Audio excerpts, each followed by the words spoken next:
pressure monitor mula sa Department of Health ang mga barangay health workers sa Rizal.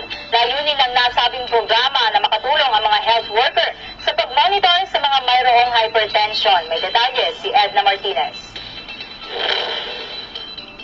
Napagkalooban ng mga barangay health workers mula sa unang distrito ng Antipolo ng digital blood pressure monitors sa pakikipag-ugnayan ni Congressman Robby Puno sa Department of Health.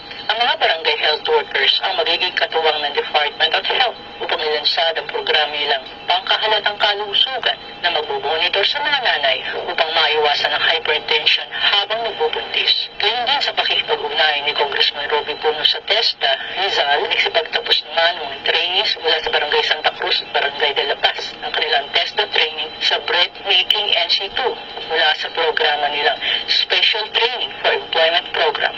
Pinagkaloobin din ang mga graduates ng mga ayuda sa kanilang pagdinegosyo at tumanggap din ang tig-isang mini oven, mga gamit pang baking at allowance mula sa TESDA mula sa Antipolo City. Kasama si Bong Isyong at Bernard Gamba, Edna Martinez, Lure 1 to 25.